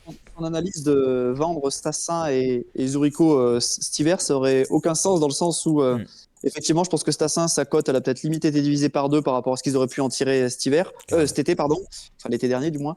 Et Zurico, bon, ça reste notre meilleur buteur. Mais moi, perso, sur les 6 prochains mois, je le garde. Parce qu'il peut être agaçant, etc. En fait, j'analyse l'effectif sur qui a le potentiel pour, en cas de montée en Ligue 1, évoluer dans l'élite la saison prochaine. Et j'en vois pas forcément beaucoup. Mais Zurico, quand il est quand même dans un bon soir, alors effectivement, les gens vont me parler de son inconstance, et ça, je le conçois tout à fait. Mais pour moi, ça reste un joueur qui a du ballon. Et effectivement, je pense qu'on aura besoin de Zurico pour monter en Ligue 1. Donc ça, je le garde. Et si je garde Zurico et Stassin, je pense que devant, on restera quand même peu actif, sauf en cas évidemment de belles opportunités. Et oui, derrière, aujourd'hui, là tout à l'heure, je sais pas si c'est Clem ou le chat qui parlait d'un latéral gauche. Je sais pas combien de temps va mettre Anan pour revenir, mais il y a aussi le poste de latéral droit. Apia, est-ce qu'on fait avec Apia? Est-ce que Joao Ferreira, qui avait fait plutôt un début de saison assez correct, moi perso depuis quelques semaines avant sa blessure, je le trouvais vraiment très très très limite. Après, il y a aussi le fait que ça soit une recrue Kilmer et que j'ai quand même l'impression qu'ils ont un peu de mal à se désavouer sur certains de leurs choix qui persistent dans l'erreur, ce qui parfois est d'ailleurs pas du tout une bonne chose. Et effectivement, je pense que la priorité, ça sera un milieu de terrain parce qu'on l'a dit, dès qu'on a un ou deux blessés, on fait rentrer tout de suite les jeunes et dans un match un peu couperé, il faut peut-être faire rentrer Aymar et El Djamali. C'est peut-être pas forcément tout de suite, notamment à Aymar, un cadeau de le mettre titulaire, même si je pense que c'est un gamin qui a un potentiel assez intéressant et que s'il a prolongé, c'est qu'il a eu certaines garanties. Mais je pense qu'à mon sens, la priorité de la priorité, ça reste le milieu de terrain. Et encore une fois, là, c'est un avis purement personnel. Ce poste de latéral droit où, à mon sens, aujourd'hui, je ne sais pas vous dire qui est le titulaire à droite. Ouais, c'est triste. Béranger, tu as défendu Denis Apia tout à l'heure. Est-ce que tu veux te risquer à regretter le départ d'Ivan Masson? Ah non, là par contre, non, non, non. Là, franchement, je t'avoue qu'Ivan Masson, alors je vais pas, encore une fois, je vais pas lui tomber dessus, hein, ça sert à rien, mais c'est vrai que ça faisait quelques mois déjà qu'il était parti de mes espoirs, des quelques espoirs que je pouvais, enfin, que quelques espoirs que je pouvais encore nourrir sur lui se sont dissipés. Non, franchement, je suis très content de le voir partir. C'est malheureux parce que je sais pas si vous vous souvenez, notamment le match, je crois que c'est au Vélodrome, qui nous sort une masterclass absolument dingue. Même Quand jusqu'à on son gagne rassemblement 2-0, je crois. avec les espoirs, il était fou. Voilà, c'est ça. Et c'est triste, mais non, non. Je suis très content de voir partir Ivan Masson parce que ça faisait plus. Moi, à chaque fois que je le voyais ces derniers mois, ces dernières années avec le maillot vert, franchement, j'en pouvais plus. J'en pouvais plus. Franchement, c'est absolument dingue. Même son but de fou qu'il met contre Bastia il y a 2 ans, ça m'avait limite décoché un sourire tellement j'avais des choses négatives à reprocher à Evan Masson. Après, c'est sûr que pour rejoindre Anthony, compliqué de dire au niveau côté droit comment les choses vont bien pouvoir évoluer. Malgré mon bon point mis à Denis Sapia, je pense pas qu'on puisse faire la saison, en tout cas viser la montée avec Denis Sapia sur cette deuxième partie de championnat. Donc moi, je miserais encore sur Ferreira parce que il a malgré tout montré des choses intéressantes sur les premiers matchs, même si c'est beaucoup plus difficile depuis quelques semaines. Mais voilà, je pense qu'à droite, on va devoir de toute façon finir comme ça la saison. Et juste pour terminer, devant, pour moi, ça bougera pas, à moins évidemment qu'on fasse partir la Stassin ou David Ajvili, mais j'y crois pas une seule seconde. Et effectivement, je pense que enfin, si on peut avoir l'arrivée d'un milieu de terrain expérimenté qui connaisse ce championnat, enfin, qui connaît en tout cas le football français, je pense que ça pourrait vraiment nous faire beaucoup de bien. Ouais. Et puis quand même à Denis Sapia, on peut pas jouer la montée, mais contre Metz, c'est lui qui nous sauve un peu le cul sur Le ballon aime beaucoup, c'est Ouais, vrai. oui, oui, oui, ah oui, bah oui, il faut aussi se souvenir des bonnes choses. Hein. Il n'a pas beaucoup. Et d'ailleurs, donc, puisqu'on parle de ce match face à Metz, Ivan Masson aurait pu être le sauveur. Je sais pas si vous vous souvenez, c'est lui qui met le but Exactement. du 2-0 et qui est refusé, mais d'une manière ubuesque, pour une fois, Scandaleuse. scandaleuse. Ouais. Et ça aurait Ouais. pu être lui le héros au lieu de Wadji comme quoi, une carrière, il ça y a se joue à 2 ans. rien. Ouais, On peut rappeler Euh, On peut rappeler Thomas Monconduit aussi, c'est lui qui donne non, le non, ballon à t'emmerdes Apia. pas. Non, non, mais on va pas rappeler tout le monde, on n'en est pas là. Par pitié. À droite, il y a aussi l'option. À droite, juste pour terminer sérieusement, Vas-y. à droite, il y a aussi l'option Bernauer qu'on a Ouais. vu. C'est une Même si moi, éventualité. je suis pas un. Moi, presque limite, si on avait personne au milieu, j'essaierais peut-être Bernauer en numéro 6. Moi, Bernauer, il me fait assez peur derrière, mais il a eu joué à droite. Et quand on a cité Apia et Ferreira, Bernauer est aussi une option sur le côté droit. Ouais. C'est vrai. Colin, le chat sur ces points mercato, il y a eu beaucoup de choses de Eh dire. ben, écoute, c'est ça, écoute, comme vous l'aviez souligné, évidemment, le gros problème, c'est le milieu de terrain. Et c'est comme dit Blaise, hein, il manque un râleur, un patron dans l'entrejeu stéphanois. Blaise, encore une fois, qui dit qu'il faut recruter un 6, qu'il faut absolument un renfort du côté de la Saint-Etienne à ce niveau-là. Une erreur de la direction pour Bob Lazare, puisque je cite, en début de saison, tout le monde sait que Mofek ne fera pas la saison complète, tout le monde sait que Tardieu sera cramé s'il fait tous les matchs et on démarre sans doublure. Et puis évidemment aussi la question d'Eric Corneland, un problème de tactique pour Elchez puisqu'il y aurait, je cite, moins de blessures avec un bloc compact sur le terrain, avec moins de pressing constant. Et puis Jules qui espère que le poste principal a changé et est un coach, un vrai entraîneur, espère Guillaume. Ouais, que de belles listes, mais malheureusement Noël c'est passé et il va falloir qu'on se réveille avant le Noël prochain. Avant de clôturer cette émission, puisque le point mercato touche à sa fin, on profite encore pour remercier Clem qui nous a abreuvé de toutes ces infos. Tu peux rester avec nous Clem si tu veux regarder ce magnifique classement de Ligue 2 où Saint-Étienne commence à patiner un petit peu. 3 prend le large. On est déjà à 7 points. Après, ça se joue dans un mouchoir de poche à 1 voire 2 points, puisque Dunkerque est actuellement en train de mener sur le terrain de Montpellier. Donc, c'est pas pour nous arranger tout ça. Messieurs, est-ce qu'on peut déjà dire qu'on fait une croix sur le titre de champion, puisque tout de même 7 points, c'est quand même gigantesque à ce moment-là de la saison. Et ensuite, sur ce peloton, tu l'as déjà dit tout à l'heure, Anthony, tu vois pas Le Mans suivre la cadence. Mais... Non, mais je pense que typiquement, là, je voyais bien Montpellier l'emporter ce soir, donc je sais pas combien de temps il reste exactement à jouer, mais Demi-heure. Petite une demi-heure. demi-heure. Ouais, je pense que Montpellier, ils seront alors, je crois qu'ils doivent vendre au mercato, à voir quel effectif ils gardent, mais Montpellier, je pense qu'ils seront dans les 6-7. Dunkerque est là, le Red Star est placé. Moi, très sincèrement, j'ai peur de Reims.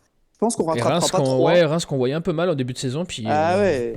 Et Reims, à mon avis, on les voyait mal parce que justement, ils ont mal débuté, mais depuis, ils me rappellent un peu, alors ça remonte vraiment loin, ils me rappellent un peu Toulouse, la première année où ils sont descendus, qui avait fait un très mauvais début de saison et qui derrière était venu talonner Troyes et Clermont qui finalement étaient montés.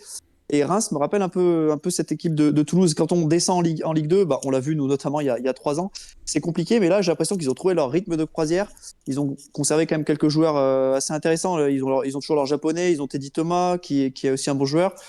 Et moi, là, j'en viens à avoir peur pour la deuxième place. Très sincèrement, je pense que 3 sera champion. Parce que j'essaye depuis depuis quelques temps, j'essaie de ramener un peu leur mal. Et très sincèrement, ça joue bien. Hein.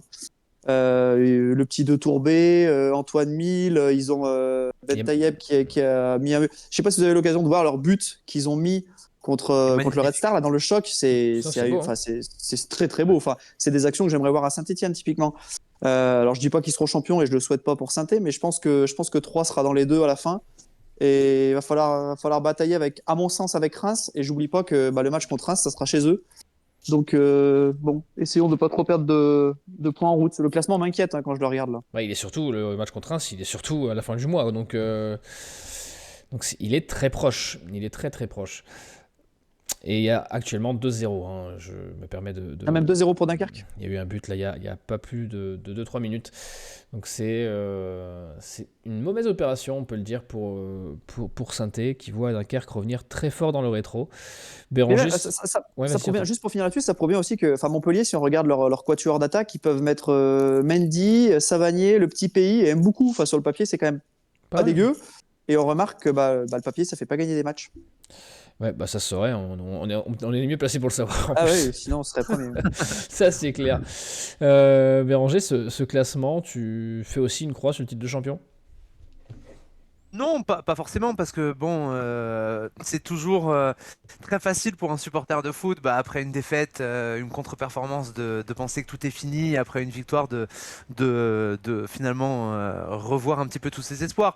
Moi, ce que je vois, c'est qu'on est à 7 points, effectivement. Après, si tu gagnes ton match, ta confrontation à Geoffroy Guichard, tu reviens à 4, et on sait très bien que tout peut se passer, il suffit que tu fasses une série de 2-3 victoires et que de l'autre côté, tu as 3 qui perdent un ou deux joueurs importants.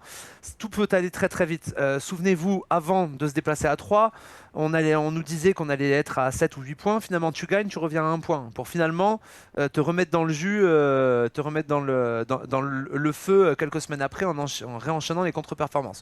Mais tout ça pour dire que tout peut aller très vite. Là, c'est clair, on n'est pas dans une situation forcément super favorable. Moi, comme Anthony, je suis très très inquiet par Reims parce que je les vois jouer, je vois des choses très intéressantes à Reims. Et puis encore une fois, comme disait Anthony, ils ont gardé vraiment des mecs, vraiment des bons joueurs. Je pense à Thomas, qui est un joueur que j'adore par exemple. Donc ça va être vraiment compliqué. Donc moi, la première place, effectivement, on peut revenir, mais ça va être compliqué. Et même la deuxième, je vais pas vous mentir, commence à m'inquiéter de plus en plus. En tout cas, je pense que les prochaines semaines, elles vont vraiment être importantes. Si on avait la bonne idée là d'enchaîner une série de 3-4 résultats positifs pour entamer la dernière ligne droite vraiment avec confiance et quelques points d'avance sur les poursuivants. Ça serait une bonne idée parce que là, quand on regarde le classement, c'est vrai qu'il commence à y avoir un peloton là, de 5-6 équipes et ça risque d'être très très chaud si tu restes dedans. Et puis en plus, on a cette chance à part Reims qu'on joue à la fin du mois, le prochain gros qu'on joue, après c'est les Red Stars, c'est début mars. Donc voilà, sinon on va jouer que des équipes qui sont derrière nous. Donc voilà. Et après 3, c'est au mois fin avril, hein, donc c'est l'avant-dernier match. Donc ça peut se jouer aussi. Après, attention. Après, faire aussi attention parce qu'on a vu que contre 3, on a répondu présent. Contre Reims, on a répondu présent. Et j'ai des fois l'impression que c'est justement ces équipes un peu pièges. Je pense pas qu'on s'attendait à perdre contre Guingamp et Le Mans, par exemple. C'est le problème de Saint-Etienne, j'ai vraiment du mal à voir. On est capable de mettre 6-0 à Pau, mais aussi de perdre, de faire 2-2 contre Bastia, par exemple. Ouais. C'est assez c'est difficile à lire. Attention au match qui arrive, là, contre Clermont, qui vient d'en mettre 4 à Laval, qui s'est un peu replacé. Ouais. Je sais pas si Bamba jouera, mais il était un peu on fire ces dernières semaines. Donc, on sait que des fois, les ex, ils aiment bien se rappeler aux souvenirs Si tu de veux, leur- pour de moi, leur ancien club. si tu veux continuer d'être optimiste, il faut pas que tu perdes jusqu'au restart. Et après, on verra. C'est mon pronostic, en tout cas, c'est ma promesse électorale. J'y crois à mort. Colin, sur ce classement, puisqu'on a déjà ouvertement dépassé le chrono de l'émission, et qu'il nous reste quand même un petit match amical contre Auxerre. On doit toucher un petit mot.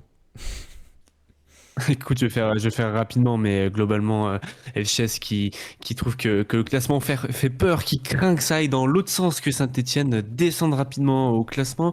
Wolf qui trouve que c'est la loose si le SS joue les barrages, mais il y a toujours un petit peu d'optimisme, hein, puisque je rappelle, le vert est la couleur de l'espoir. Blaise qui trouve et qui affirme que le titre est toujours jouable pour les verts. 7 points, ce n'est pas grand-chose.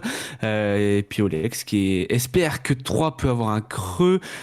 Dit également que les stacks pourraient peut-être avoir un moment où ils seraient moins bien. En tout cas, c'était à l'ASS d'en profiter dans les prochaines semaines. Et oui, on a eu notre trou d'air. Peut-être que Laurent-il aussi. Béranger.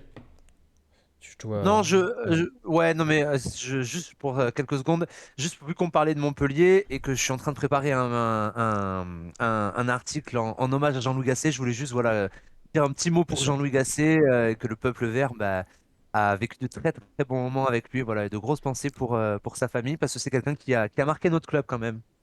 C'est exact. J'ai nul doute qu'il sera ovationné et qu'une Ouais. une belle ovation lui sera réservée le prochain match à Geoffroy. Et on pense fort à ses proches. Et oui, c'est vrai, c'est peut-être le dernier coach où on a vu du beau jeu toute l'année, où on Ouais. s'est régalé, C'est les dernières où grosses on avait grosses l'impression de règles pouvoir des battre tout le champions. monde. C'est le moment où on avait l'impression de pouvoir battre tout le monde, quoi. C'est clair. C'est, Et où ouais. on a rêvé d'une qualif à Ligue des Champions. Jusqu'au dernier moment, ouais. C'est loin tout ça. C'est des beaux moments, ouais. C'est vrai que d'y penser, Ce qui est dingue, c'est que c'est un temps lointain, mais qui est finalement pas si lointain quand on regarde, hein. Ouais. en ressenti, il est très loin. Dans la Voilà, réalité, c'est ça. il n'est vraiment pas si loin. Mais on a vécu C'est ça. mille tourments depuis. Mais c'est vrai qu'en Ouais. tout cas, j'ai nul doute que ça a affecté beaucoup et profondément le peuple stéphanois, cette disparition tragique. Et en tout cas, il n'aura laissé que des bons souvenirs à Saint-Étienne, lui et son groupe qu'il avait su si bien fédérer. Ça va être difficile de parler du match d'Auxerre après ce joli mot, mais c'était important de le faire. Berger, tu as eu raison. Il y a un match amical contre Auxerre. Je l'ai appris, je l'ai appris ce week-end. J'avais complètement omis cette information, mais il est peut-être le bienvenu puisqu'il va nous permettre de retrouver un peu de rythme pour les retours de blessures et autres joueurs en manque de temps de jeu. Anthony, t'en attends pas grand chose de ce match, c'est un petit match de remise en jambe, si on peut se remettre Ouais. la tête à l'endroit, c'est cool. Ouais, entre deux équipes qui ont du coup la tête à l'envers. Je crois qu'ils sont derniers au CER, si je dis pas de bêtises. Attention de pas se blesser parce qu'il va faire encore des températures négatives. Non, mais c'est bien d'avoir joué. Alors effectivement, j'aurais préféré jouer un match de Coupe de France. Mais bon, mieux vaut combler ce week-end par un match contre Ouais, c'est chouette. contre Auxerre. Ça permettra on le fait pas souvent nous, contrairement à d'autres clubs. Donc voilà, essayons de se remettre un peu en jambes, pourquoi pas peaufiner quelques automatismes face à un adversaire j'allais dire de niveau Ligue 1, qui en tout cas évolue en Ligue 1. Et puis ça permettra de préparer Clermont espérons de la meilleure des manières. J'ai été très surpris en fait qu'on fasse un match amical. Ouais. Mais bon, tant mieux. Ouais, Tant parce mieux. que Auxerre, bien mal en point. Ça pourrait être un match qui ressemble à ce qu'on pourrait retrouver en barrage si jamais on y vient, Béranger. Oui, même si les barrages contre Auxerre, si on peut On éviter, s'en passerait. voilà, on s'en passerait quand même, hein, voilà. Je Oui, préfère c'est ceux pas des contre bons Metz. souvenirs, hein, c'est pas Voilà. forcément des bons souvenirs. Ceux contre Metz, elles sont un petit peu plus agréables. Non, après, rien de plus à ajouter par rapport à ce qu'a dit Anthony, hein, ça va être un entraînement grandeur nature, on va dire, avec un petit peu plus d'intensité qu'un entraînement habituel. Voilà, ça va permettre de donner du temps de jeu à certains, peut-être à Lucas Tassin de reprendre confiance, qui sait. Non, mais voilà, écoute, et voilà, plutôt que de ne rien faire ou plutôt que de faire une opposition entre eux, bah, pas mal de rencontrer une équipe en plus, des joueurs qui sont habitués quand même à l'intensité et au jeu de la Ligue 1. Donc, non, c'est bien. Après, on va pas en tirer des enseignements. Pourvu en tout cas, ça c'est vraiment important qu'on n'ait pas plus de blessés que ce qu'on a déjà. Ça, vraiment, ce serait vraiment la tuile qu'on perde des joueurs sur Mm. ce match amical. Donc, pour moi, la grande priorité, qu'on gagne, qu'on perde, ça sera vraiment qu'on blesse personne. Voilà. Et oui. Et si au final on était plus à l'aise contre des Ligue 1 que contre des Ligue 2, c'est ça, c'est peut-être ça aussi le secret. On n'est pas à notre place. Notre meilleur match de ces dernières semaines, je me demande si c'est pas Nice, hein, l'air de rien. C'est vrai, en même temps, Nice, c'était pas bien vaillant. Et enfin, comme le dit Kaputska dans le chat, c'est le retour d'Hassan Dussé à Saint-Étienne. Dommage que les tribunes ne puissent pas l'accueillir. C'est terrible. C'était un petit joueur attachant aussi, Hassan Dussé. C'est marrant. Je l'aimais bien, Dieu sait. Ouais. C'est vrai que je viens de repenser à Hassan Dussé sous le maillot vert et ça, je suis un petit sourire. Tout le monde se souvient de son premier match, mais bon. Ah oui, malheureusement, putain, c'était oui, pas- ça, pas les malheureusement. prémices d'un. Jurisprudence Ivan Neyou. Ah, Ça, c'est on peut pas Ah, toujours. Hein. C'est vrai que son premier match à Jussier, il est incroyable. C'est vrai. Oui, mais ça, Ça c'est s'est comme ça. compliqué par la suite. C'est malheureux. Bon, on a largement outrepassé, messieurs, mais c'était chouette. On a pris du temps pour parler de toute l'actualité des Verts. C'est l'actualité chaude, on s'était pas vu depuis longtemps. Donc ça justifie qu'on ait débordé un chouille. Me reste à vous souhaiter de nouveau, pour ceux qui nous ont rejoints en cours de route, une belle année, des meilleurs vœux et surtout la santé et la réussite pour vous et on l'espère sportivement pour Saint-Étienne. En attendant, il y a une semaine un peu calme, puisque même si on perd ce week-end, ça ne sera pas un drame. Et la semaine prochaine, vous retrouvez, si je ne m'abuse, le Boken pour le débrief du match d'Auxerre que peu de gens auront vu, et surtout la projection sur la suite de la Ligue 2. Et le mercato qui, on n'en doute pas, aura beaucoup bougé d'ici là. Messieurs, c'était un plaisir d'avoir fait, pour beaucoup d'entre vous, une première émission avec vous. C'était très chouette. Merci Colin dans le chat. Merci à Clem qui est reparti, mais qui nous a bien abreuvé pour le mercato. Je vous souhaite à tous une belle semaine. Prenez soin de vous et de vos proches. En attendant, allez les Verts. Ciao. Salut! Merci à tous, Allez, ciao les ciao.